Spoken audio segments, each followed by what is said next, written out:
welcome to episode 4 of SDRs and Mores. I'm here with Vivek Kava, and basically, we want to know a little bit about what being a sales development representative is for you. So I'll turn the mic over to you. I just want a quick intro, Vivek. For sure. Thanks so much, first of all, for having me here on SDR on Mars. Let's hope to reach there very soon. Good to see you, Elon.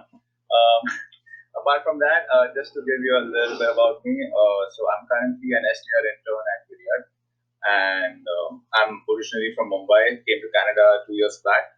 It's been wonderful to me so far, and so people like Jeremy make me feel like home.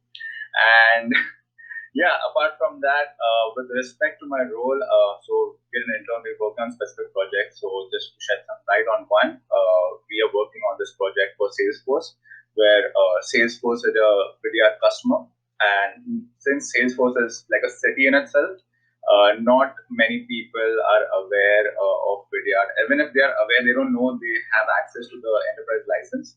So currently we are reaching out to them, developing relationships and trying to gain awareness on how they can use Vidyard and how Vidyard can help more in all the aspects of Salesforce, right? And for all of our people watching, what is Vidyard? Vidyard is the most simple way I can put it. If you've been in office, you go over to someone's desk and say hi. With Vidyard, you can do the same online. I think that's the best way to put it. But on a more technical note, it's a video messaging tool for mainly for sales and marketing teams to put a face to the text, what we are using usually in emails and all aspects of social media. Awesome. I love it. Okay, cool. And whereabouts are you located? So currently I'm in Victoria, BC, just like a 10-minute plane ride from Vancouver. But currently I'm located in my bedroom as well, since we are all on the laptop. And yeah, the world is one right now. Okay, perfect. And so you're working in Victoria, and where is Vidyard headquartered? Vidyard is headquartered in Kitchener. Okay, perfect. So a little bit of a distance there. And is this your first experience working remotely like this? So it's been pretty interesting because I came here to take my master's degree, and towards the end last year when COVID struck, I took the end of my master's course online. And after which I took the UVARO course, which is an online tech sales bootcamp. That was remote as well, so that sort of got me ready for the online world, and I got pretty much used to all of these tools and just video calls in general. So I would say I'm not really new, but yeah, as with respect to taking up my first role remote, yes, it is. Okay, cool. And so now you're working with Vidyard, and so you're on an internship at Vidyard? That's right. Okay, so what are you responsible for as an intern at Vidyard? So currently, as I mentioned about the Salesforce project, we're responsible for that, reaching out to Salesforce prospects. And apart from that, we are engaged in the community to drive, engagement for the Vidyard as a brand and conduct all sorts of marketing activities and just promote video in general. Cool, awesome. How is your How is your experience working remotely? Have you liked it? Is it a little different? It's a bit of change. I think for a lazy person like me, it's been amazing because you don't really need to dress up, and more importantly, it's really amazing because you're exposed suddenly to the world in general. On a normal given day, you would be meeting just people in your office. So with this experience, I think you're currently sitting on the East Coast and I'm talking to you. So I think that's the best part of it. And yeah, I think it's been amazing. And Victoria is a beautiful place, so I get to enjoy that at the same time. So I'm loving it. I'm still not used to hearing like myself being on the East Coast, but I am east of you, so it makes sense. Right on. Okay, cool. So you're talking to someone at Salesforce. Who's like your target customer, or who's like your target person that you're talking to? So currently, it's the sales team. Anyone who is involved in the sales team, it can be an SDR or a BDR or an AE. So pretty much everyone around sales team right now.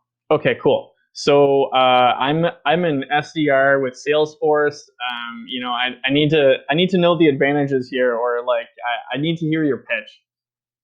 For sure. So it's basically when I'm sending out a video, it's the best way I can describe. You can make the same in about 30 seconds and pitch the same to your customer. So you're just not putting an email with a bunch of text, but instead of that, you're reducing the text and putting a face to that. And when especially when you hear your own name from a cold email, you're bound to resonate with that. So I think that's what makes it more human and beautiful. I believe. Interesting. Yeah, I mean, as we're all working remotely, it's a very useful solution, right? It's hard to like make that connection all the time, so I like it. Cool. What would you say is your most common objection now that you've been doing this a little bit? I think the most common is how are we going to make videos? But then I point out, I see you guys on Facebook and Instagram, you posting selfies and videos. So what's the big deal about this? So I think that's the most common objection. But it, I don't know, courtesy the remote world, everyone's pretty much used to video calls. Not only doing it professionally, but also with in the personal life. So it's just in the beginning it might get difficult, but it's just like cold calls.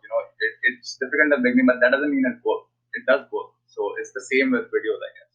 Yeah, absolutely. I mean, I would even say my experience with video is just like cold calling. The first one I recorded, I was like, "Oh, that's so bad," but like it immediately starts getting better.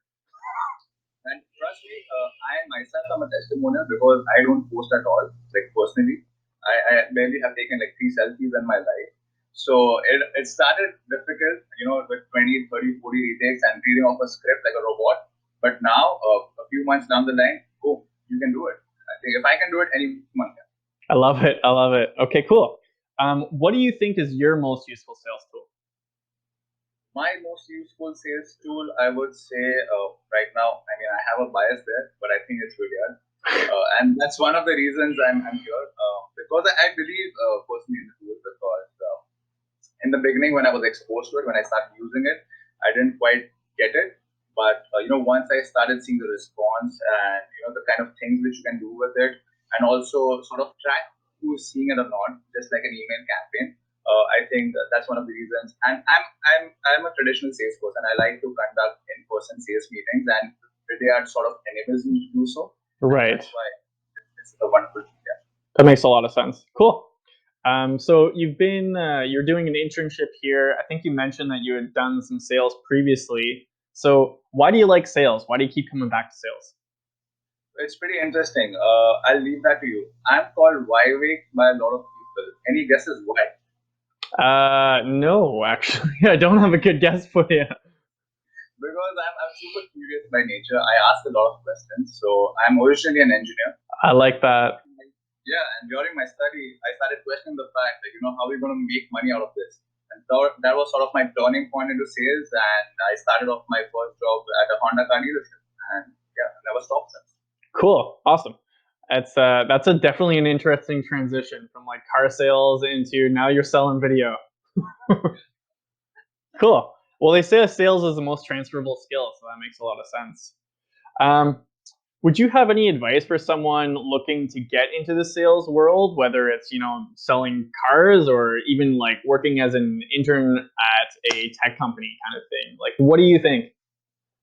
I think my most basic, I don't know if I'm qualified to advise, but my best suggestion here would be please don't get carried away with the nitty gritties, with the theories, with what people are saying. Just be yourself because I think people really appreciate that. And especially in the tech world where, we're bound to get carried away by processes and stuff, please be human. Please don't forget to ask, how are you? I think that's something simple and we learned as a kid. So I think that's my most basic suggestion. It's like huge advice. I think sometimes definitely you fall into this trap of like SDRs who are calling all the time or something. You just have to remember like engage everyone genuinely. It's hard to do sometimes. Yeah. Cool. And then sort of the compounding takes place there, just like compound interest. The way you multiply your money, you multiply your prospects. Okay, I like it. I like it. So I want to know a little bit about how you organize your time. Do you start your day with coffee? Do you start with tea? Do you take a shot of tequila? Like, how do you do it? I think along with coffee, I take a shot of coconut water as well. Okay. It's yeah. And apart from that, on a serious note, just go outside for 5 minutes. Just understand that we're on this planet and be grateful. And I think once we sort of get that before you jump into the work world and you sort of become more human and engage more naturally. Cool. That makes a lot of sense, and it's probably a good segue into my next question. So, that was your pre-sales, like your pre-sales day routine, I guess. So, post-sales, you finished your 9 to 5. How do you unwind a little bit? How do you disconnect? I think I technically don't disconnect. I'm a social person. I have a lot of friends, but apart from that, I think workout. Give yourself some time because if we don't help ourselves, how are we going to help others? So I think that's the best way to unwind and get out for a bit, go for a run, go for a walk, enjoy the beauty what planet Earth has to offer. Perfect. Awesome. And in being out in BC, I'm sure you have a lot more access to some interesting outdoors than I do. It's beautiful. You've got to come here. I know. I was looking at. I just saw actually that the round trip out to BC was like 240 Canadian. I was like, that's awesome. Cool. Okay, so this pretty much brings us into the end. So I have one last question for you. What is next for you? What are you doing this summer? This summer, I think I'm going to work away because I'm really enjoying it. But apart from that, that's one of the reasons I started lockdown TV because we have to be locked down right now and like with the restrictions and everything. But as you just mentioned, Victoria is beautiful and I'm really grateful for so much nature around me. So go to explore all of the small things and yeah, probably just get healthier, I guess. Awesome. I love it. Okay, well, that was pretty much it for episode 4. So thank you, Vivek. If you guys are interested in learning a little more about Vivek or talking to him, I'm going to tag him in this post as well. And that'll pretty much wrap up our episode. Thanks. Thanks so much, Jeremy. I appreciate your time. Yeah, absolutely.